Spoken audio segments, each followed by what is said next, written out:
ಸಿ.ಜೆ. ರಾಯ್ ಅವರ ಹತ್ಯೆ ಪ್ರಕರಣಕ್ಕೆ ಸಂಬಂಧಪಟ್ಟಂತೆ ಈಗಾಗಲೇ ಮರಣೋತ್ತರ ಪರೀಕ್ಷೆ ಕೂಡ ಮುಗಿದಿರುವಂಥದ್ದು. ಅದರ ಬಗ್ಗೆ ಮಾತನಾಡಲಿಕ್ಕೆ ನಮ್ಮೊಂದಿಗೆ ಬೌರಿಂಗ್ ಆಸ್ಪತ್ರೆಯ ವೈದ್ಯಕೀಯ ಅಧೀಕ್ಷಕರಾಗಿರುವಂತಹ ಅರವಿಂದ್ ಅವರಿದ್ದಾರೆ. ಅವ್ರನ್ನೇ ಮಾತನಾಡಿಸ್ತಾ ಹೋಗ್ತೀನಿ. ಸರ್, ಈಗಾಗಲೇ ಸಿ.ಜೆ. ರಾಯ್ ಅವರ ಮರಣೋತ್ತರ ಪರೀಕ್ಷೆ ಕೂಡ ಮುಗಿದಿದೆ. ಸರ್, ಅವರು ಯಾವ ಹಂತ ಅಂದರೆ ಈಗಾಗಲೇ ಅವ್ರು ಫೈರ್ ಮಾಡ್ಕೊಂಡಿದ್ದಾರೆ ಅನ್ನೋದು ಕೂಡ ಗೊತ್ತಾಗಿರುವಂಥದ್ದು. ಎಷ್ಟು ಹತ್ತಿರದಿಂದ ಫೈರ್ ಮಾಡ್ಕೊಂಡಿದ್ದಾರೆ, ಹಾಗೆ ಅವರ ದೇಹದಲ್ಲಿ ಗುಂಡು ಯಾವ ಭಾಗದಲ್ಲಿ ಪತ್ತೆ ಆಗಿದೆ ಸರ್? ನಮಸ್ಕಾರ. ಸೊ ಅವರು ಕ್ಲೋಸ್ ರೇಂಜಲ್ಲಿ ಒಂದು ಫೈರ್ ಮಾಡ್ಕೊಂಡಿದ್ದಾರೆ ಅಂತ ಒಂದು ಮಾಹಿತಿ ಇದೆ.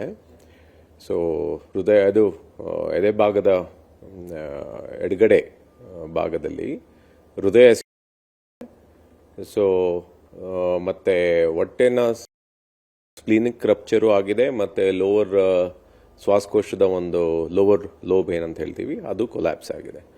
ಸೊ ಆಲ್ಮೋಸ್ಟ್ ಇನ್ಸ್ಟಂಟೇನಿಯಸ್ ಸಾವು ಆಗಿರೋ ಎಲ್ಲ ಸಂಭವ ಇದೆ ಸರ್. ಅಂದರೆ ಅವರು ಶೂಟ್ ಮಾಡ್ಕೊಳ್ಳುವಂಥ ವೇಳೆಯಲ್ಲಿ ಸರ್, ಅಂದರೆ ಅವರ ಮೃತದೇಹದಲ್ಲಿ ಸಿಕ್ಕಂಥ ಗುಂಡನ್ನು ಸರ್ FSLಗೆ ಕಳಿಸ್ಕೊಡ್ತಾರೆ ಸರ್. ಗನ್ ಪೌಡರ್ನ ಏನಾದ್ರು ಕಲೆಕ್ಟ್ ಮಾಡ್ಲಿಕ್ಕೆ ಆಗುತ್ತೆ ಸರ್, ಅಥವಾ ಯಾವ ರೀತಿಯಲ್ಲಿ ನೆಕ್ಸ್ಟ್ ಪ್ರೊಸೀಜರ್ ಇರುತ್ತೆ ಸರ್?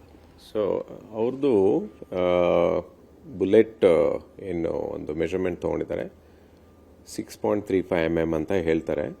ಆಲ್ಸೋ ನಾವು FSLಗೆ ನಾವು ಈ ಪಾಮ್ಸ್ ಆ್ಯಂಡ್ ಫಿಂಗರ್ಸಿಂದ ಒಂದು ಗನ್ ಪೌಡರ್ ಸ್ವ್ಯಾಬ್ ಅನಾಲಿಸಿಸ್ಗೆ ಕಳಿಸ್ಕೊಡ್ತೀವಿ.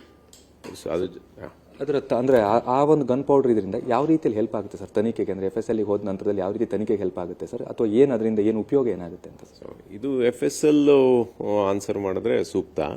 So basically it's from the same gun and same bullet ಇಂದ ಆಗಿರೋ ಅಂಥದ್ದು ಒಂದು ಕಂಪ್ಯಾರಿಸನ್ ಮಾಡ್ತಾರೆ.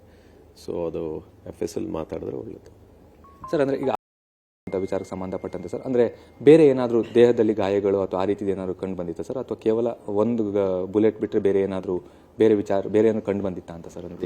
ನನಗೆ ಬಂದಿರೋ ಮಾಹಿತಿ ಪ್ರಕಾರ it is only gunshot wound ಇಂಜುರಿಯಿಂದ ಸಾವನ್ನಪ್ಪಿದ್ದಾರೆ ಅಂತ, ಬೇರೆ ಎಲ್ಲೂ ಗಾಯಗಳು ಆಗಿಲ್ಲ ಅಂತ ಒಂದು ಮಾಹಿತಿ ಬಂದಿದೆ. Thank you sir. ಇದಿಷ್ಟು ಡಾಕ್ಟರ್ ಅರವಿಂದ್ ಅವರ ಮಾತು. ಅಂದರೆ ಇಲ್ಲಿ ಅವ್ರ ಗನ್ನಿಂದ ಏನು ಫೈರ್ ಮಾಡ್ಕೊಂಡಿದ್ದಾರೆ ಅದರಿಂದನೇ ಅವರು ಸಾವನ್ನಪ್ಪಿದ್ದಾರೆ ಅನ್ನುವಂಥ ಒಂದು ವಿಚಾರವನ್ನು ಕೂಡ ಸ್ಪಷ್ಟಪಡಿಸಿರುವಂಥದ್ದು. ಕ್ಯಾಮ್ರಾ ಪರ್ಸನ್ ವಿನೋದ್ ಜೊತೆ ಪ್ರಜ್ವಲ್ ನಿಟ್ಟೂರ್, ಏಷ್ಯಾನೆಟ್ ಸುವರ್ಣ ನ್ಯೂಸ್, ಬೆಂಗಳೂರು.